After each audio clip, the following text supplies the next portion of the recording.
patriotisme moo ko engagé moo ko animé te képp kuy yëngatu ci wàllu xale nag je pense que patriotisme ëppul loolu vraiment ñu ngi leen ciy remercier bu baax a baax ci cause bi. Donc sans plus tarder je vais essayer de faire l'historique de la pouponnière donc dina xaw a diis ci man aussi ma toog ci sama kanamu kilifa di jéem a historique boo xamante ne moom ma ko gën a maîtriser amaana voilà donc mais je vais essayer voilà. Donc bu ñu déggee pouponnière Sourire Bébé c'est la seule unique pouponnière du département de Thiès naam am na ay pouponnières yu bëri dans la région mais c'est au niveau de Mbour mais ci Thiès département Sourire Bébé rek moo fi nekk comme pouponnière. Donc créée en 2016 par elle-même cette dame de fer là madame Binta Fatim Dieng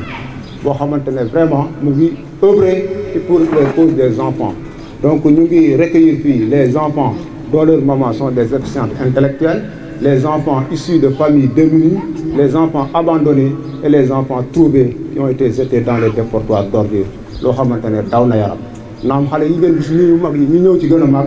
mais biñ fi ñëw dañ fi ñëw à bas âge un jour après naissance une semaine maximum 3 mois après leur naissance am na ñoo xamante ne sax fii lañ leen tuddee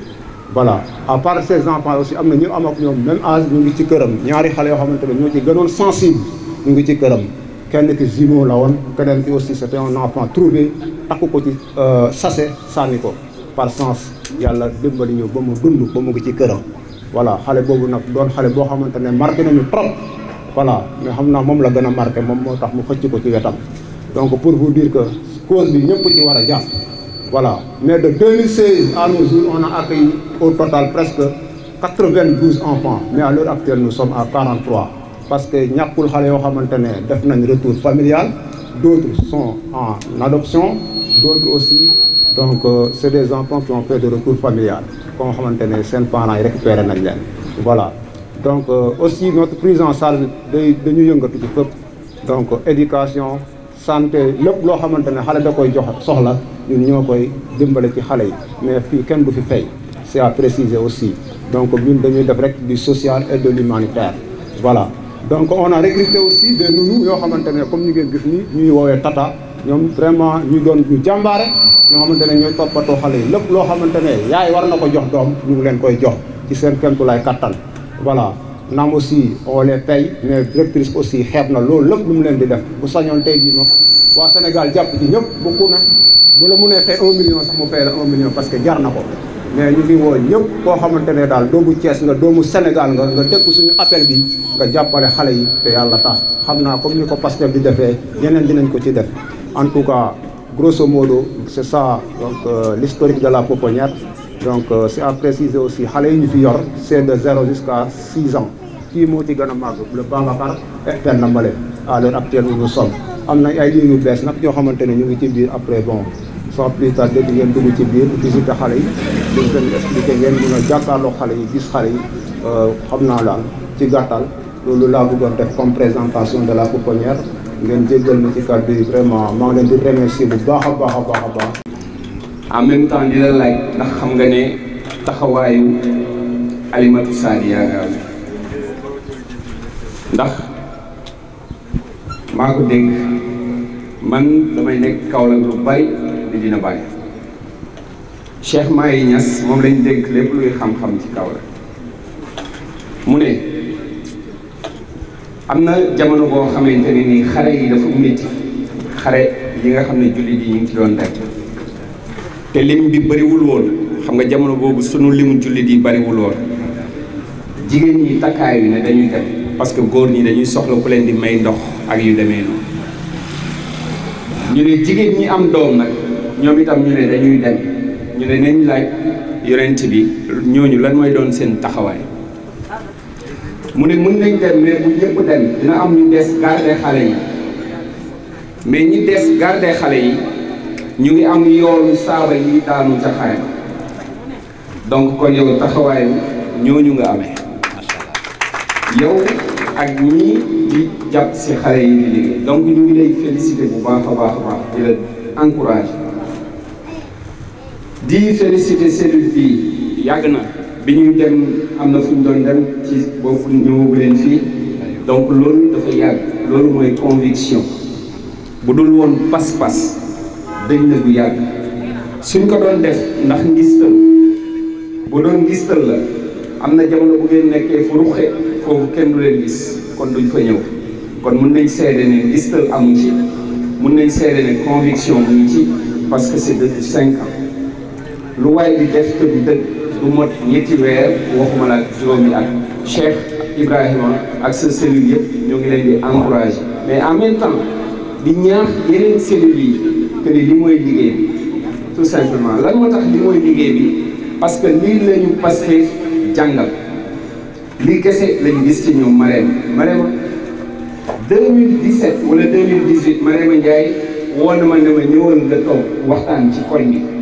parce que jigéen ñi nekk fii damaa bëgg ñu comprendre projet bi lan la parce que bëgguma ñu foog ne dama leen di woo pour sama bopp te moom mënoon na def waxtaan bi donc ñu ngi leen di féliciter loolu mooy conviction gars yi affaire bi nag jàpp ci yomb na yombul maa ngi jégalu bu baax des fois damay yor samay daal kenn ku nekk ci ñun fii war na choisir benn xale boo xam ne day dogu ne chaque weer dina ko indi 10 000 tout court kenn ku nekk bu ci dogoo yàlla dina ko dimbale mu mën loolu bu ñu xoolee li ñuy dépensé ci ay gadget yu ñàkk solo diggante 30 jours day mot 10 000 kenn ku nekk na engagé wu rek ne chaque mois dina am benn xale boo xam ne au moins dina ko fekk si ci ay besoins yam ci wàllu couche ci wàllu meew ci wàllu nangam engagement kese la kenn ku si nekk na ko def pour benn xale bu ñu ko defee dafay mot nous sommes plus de 40 et il y a 40 enfants là-dedans loolu kese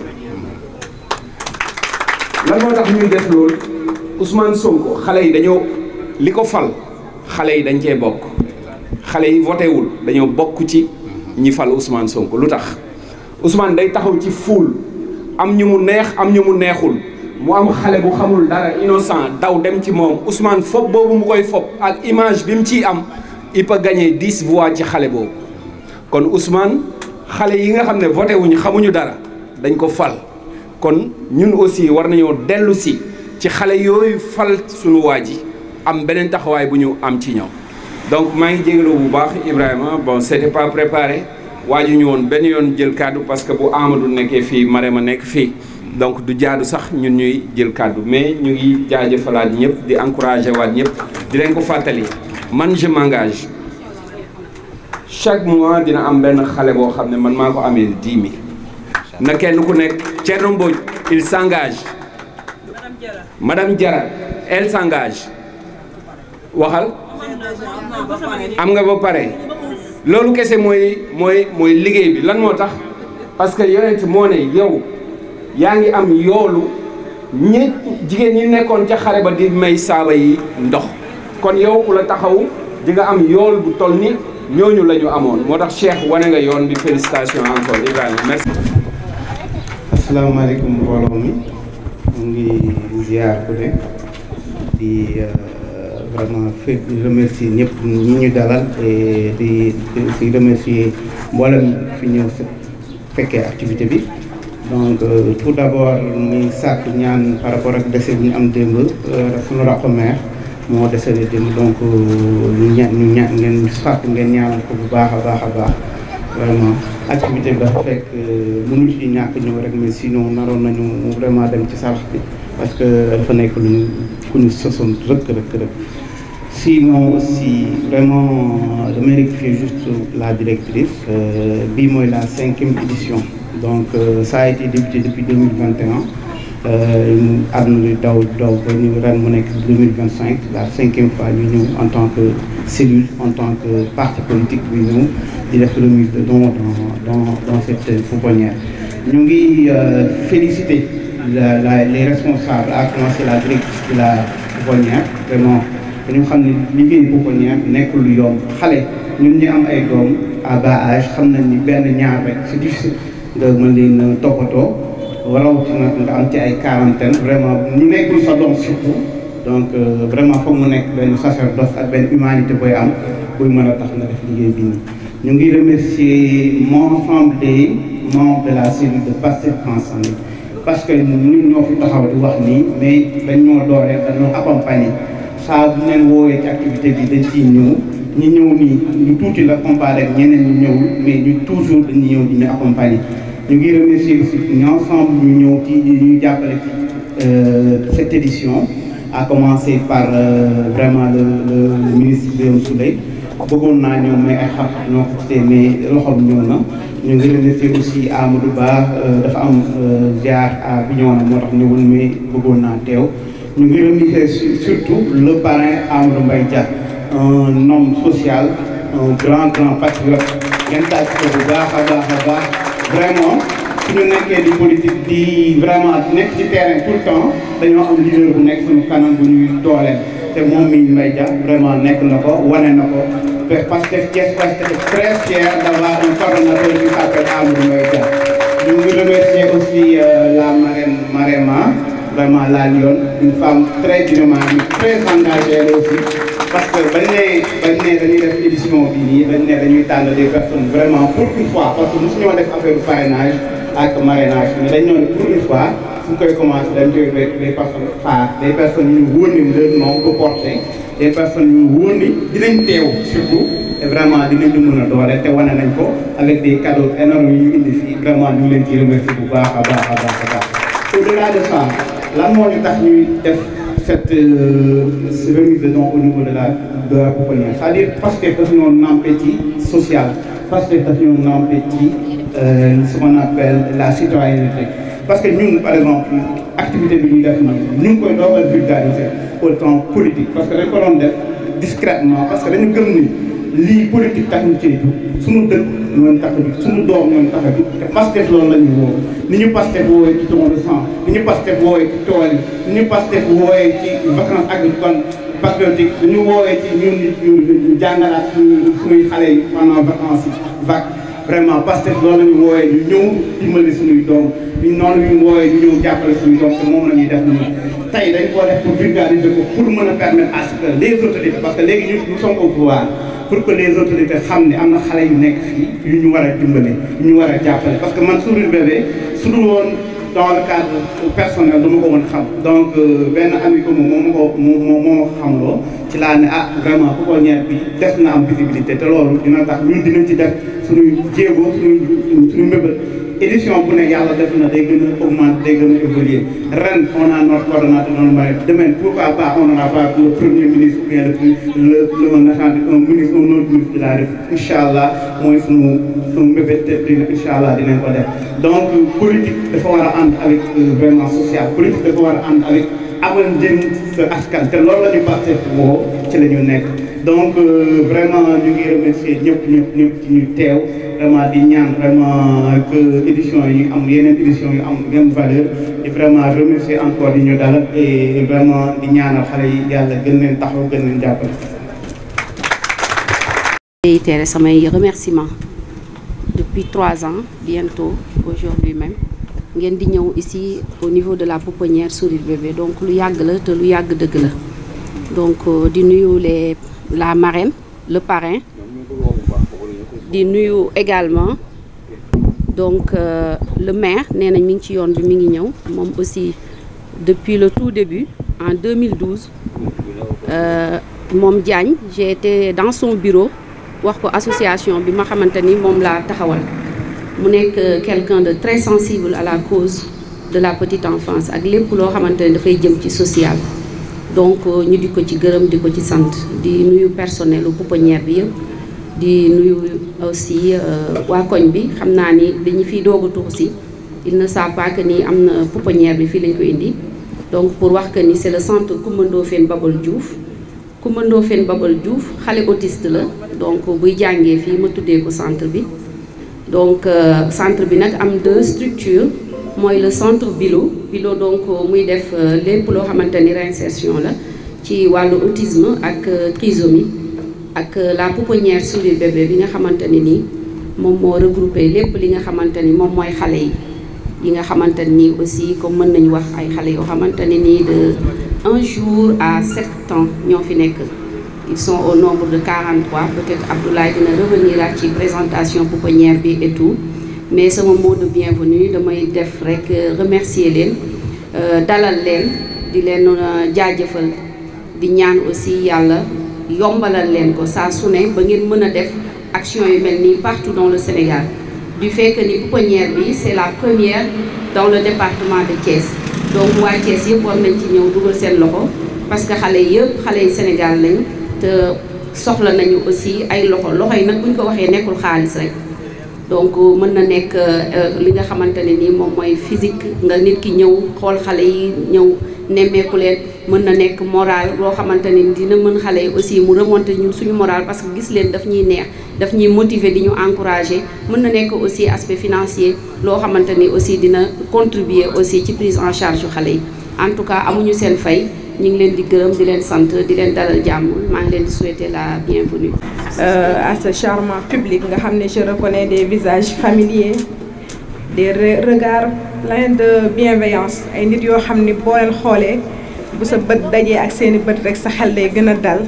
ndax à travers le regard da ngay xool liñ la yéene xool fi ñu la teg xool fi nga féete ci ñoom muy góor comme muy jigéen. Juste pour dire que Thiès Ouest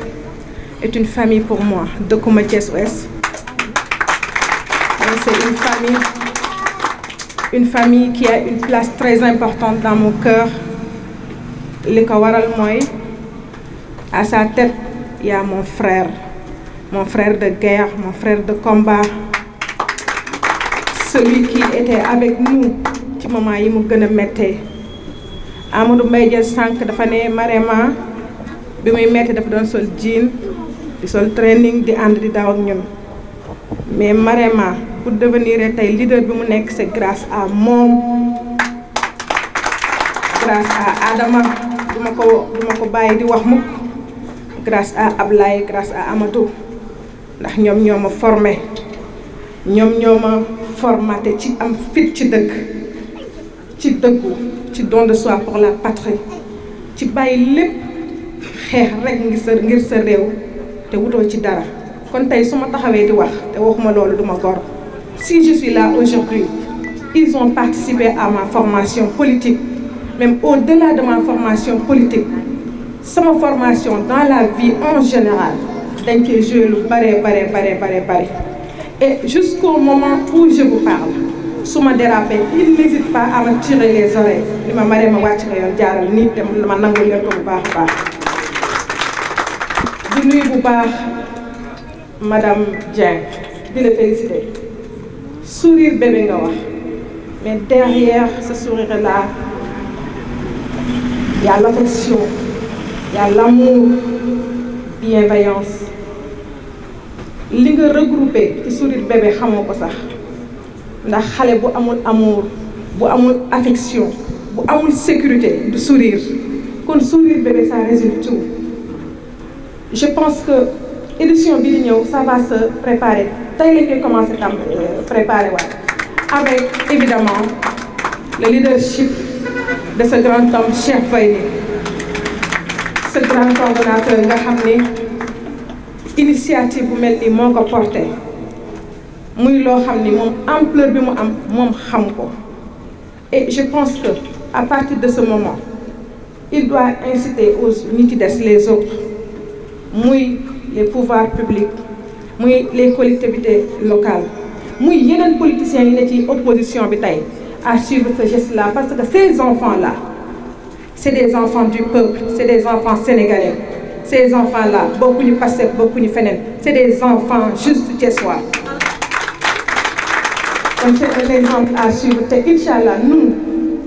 avec mon frère Amadou Mbaye Dia, avec mon frère Cheikh Boyni, nous nous engageons à vous accompagner à garder ce sourire-là au coin des lèvres de nos enfants. di remercier bu baax comme ni ko Mbaye Dia waxee jigéen ñi nga xam ne tey kilifa gu fi am doole jigéen ñi ñoo la teg loxo ndax ñun duñu arrière te on est tellement honnête, on est tellement loyal que bu ñu jàppee duñu bàyyi. Loolu bettuma ci ñii ndax man est laa dëkk ñu dëkk ouest mais man su ma xewlee kenn dootul xam fan laa dëkk ndax ñoom ñii. Donc dama ciy profiter pour remercier mes linguères de valeur, mes sœurs patriotes de Pastef Thiès Ouest di feddali sama kóllëre ak yéen di leen wax ni Inch'Allah ensemble derrière notre coordonnateur Amadou Mbaye Dia Inch'Allah ba géej gi fer ndax kii nag man ak ñun ak moom dafa yàgg. Voilà, asalaamaaleykum wa rahmatullah. maa ngi nuyu les parrains yi nga xam ne ñëwuñu muy Amadou Ba Biram Souley maître Diagne nga xam ne nee nañu mi ngi si yoon maa ngi leen di sargal di nuyu ñëpp di ziar ñëpp di donner de gros câlins de gros bisous à nos enfants asalaamaaleykum wa rahmatulah. di ci teg l'honorable député Amadou Ba monsieur le maire Ousmane Diagne nga xamante ni ñoom ñooy invité d'honneur yi di nuyu également ma sœur Marema Ndiaye damay remercier waa Grand Standing li ñu tànn Marema Ndiaye comme marraine loolu du lu hasard parce que Pastef tey bu taxawee fii grâce à elle moom Marema Ndiaye waaw si engagement am dévouement bi loolu nag la yàlla dogal c'est un constat qu'il faut faire te loolu moo nekk ba parti bi di dëgër ba ñaar nit ñett ak nit ñëpp di daw moom moo fi sulmee ko woon sol t-shirtam ak pantalon si aar lu ñu bokk sàmm suñu pétrole ak suñu gaz fu nekk dugg na fa donc moom maa ngi koy ñaanal bu baax a baax yàlla na ko yàlla gën a kattanal. may nuyu également la cellule de Grand Standing damay nuyu rek le coordinateur xam naa leen nag mën naa jaar seen tur ñu bëree bëri mais bu ma cité coordinateur bi rek cité naa ñëpp di wax ni c'est une grande fierté de travailler avec la cellule de Grand Standing parce que président Ousmane Sonko ba muy jël salaire am di ko dagg ñett benn partie bi di ko yóbbu pouponnière parce que mën na am sax loolu moo leen inspiré ñoom bañ ne nañ jël suñu alal di ko yóbbu si pouponnière donc vraiment chapeau à la cellule de Grand Standing li ci gën a neex mooy constance bi ñu koy defee pendant 5 ans nga xam ni jamono yi ñuy xeex nga xam ne dañu doon dañuy dàq ci kër yi dañu dàq même groupe WhatsApp bi sax boo si waxee ñu dàq la ñoom ñi ngi doon dajale seen alal di ko yóbbu en catimini si cellule boobee te loolu da nga ko doon comprendre parce que jamono jooju mën na am bu ñu ko fësaloon état bi sax mën na xeex parce que ñi fi nekkoon dañoo doyoon waar moo tax fësal ko nii da ciy baax pour faire un appel aux autorités pour ñu mën a ñëw accompagner léegi maa ngi wax ak la directrice ma ne ko ndax état bi ñu ngi leen accompagner mu ne loolu dina si ñëw muy wane ni kon am na ay jéego yoo xamante ne l'état est regardant par rapport ak ñoom la ñuy liggéey donc vraiment ñu ngi leen di féliciter bu baax a baax di wax ni les enfants vulnérables là li ngeen si def jaamu yàlla la donc yàlla na yàlla fay et je pense que loolu ça cadre avec li gouvernement bi wax mooy jeunesse bi il faut investir sur la jeunesse donc le fait ñu dajale ay xale yu ndaw nekk ay enfants vulnérables ñu si def seen kattan lépp lu ñu mën donc loolu vraiment ñu ngi leen di ñaanal yàlla kattan na leen ba difficultés yi parce que képp ku yor xale xam c'est des difficultés donc yàlla yëkkati leen ko bu baax a baax may nuyu également ñi ma àndal mooy la section Pastef Thiès Ouest ñi ngi naan Dia c'est un homme de terrain waaye terrain boo ci dem daa am ñuy àndal de terrain yow kese mënoo cee dem ñu naan Dia jàmbaar la jàmbaar boobu dafa am ñu mu àndal te loolu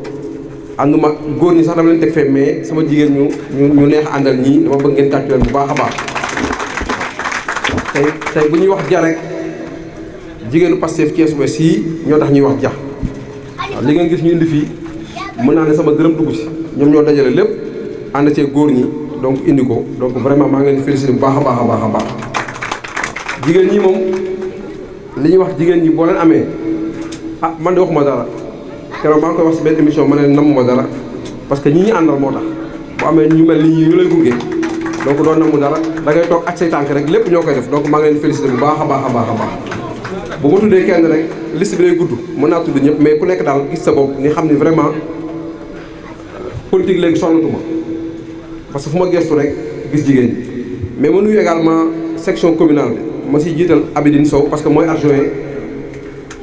Thiès Ouest ba ñu taxawal fii Pastef Thiès Ouest mën nañu Abidine Sow fañ koy taxaw ma nga fa ba léegi muy liggéey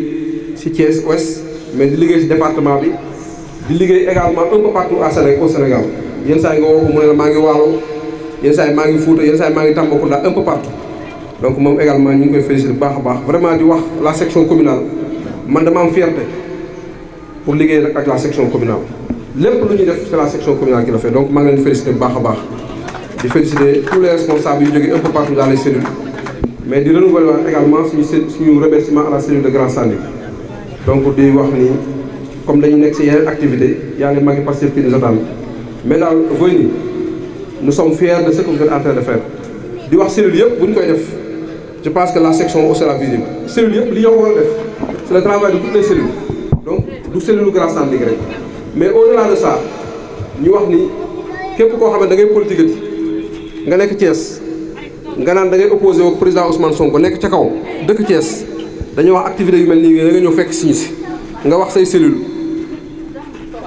yi nekk biir Thiès ñu recopier lii waa Pastef Thiès di def ñu recopier lii waa Thiès Ouest di def di recopier lii waa Grand Standing di def parce que nag nekk di attaqué Sonko yomb na de dem si télé yi ak si nekk si Facebook bi mais terrain bi aussi da nga ko see war a attaqué na nga koy attaqué mooy yow sa parti ne visible à travers des actions citoyennes bu ñu wootee nettoiement ñu gis ni yow mi attaqué Ousmane Sonko say militants ñi ngi def lu mel nii bu boobaa ñu ne est-ce que waaye yow amoo ñaari nit ñetti nit yow sa attaque yëpp attaqué Ousmane Sonko rek la loolu da ngay nax sa bopp donc loolu la ñuy wax parti yi di remercier le président Bassirou Diomaye Faye si dialogue bi nga xamante ni woote na ko muy dialogue politique ñëpp a ngi critiquer dialogue mais dialogue du en période de crise rek nga koy woote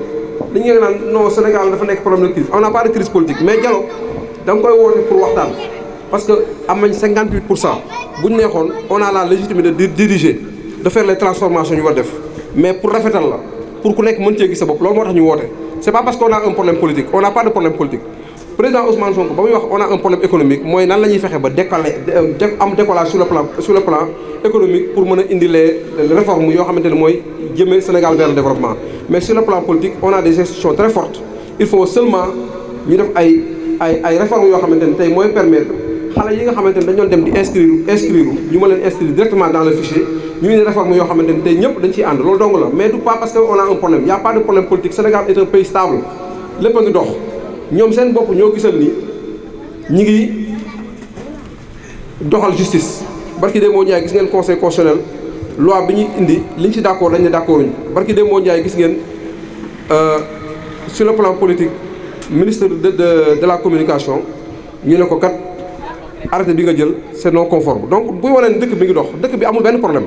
donc ñi ngi ñaanal ñëpp di ñaanalaat bu baax a baax la section di nuyu madame la directrice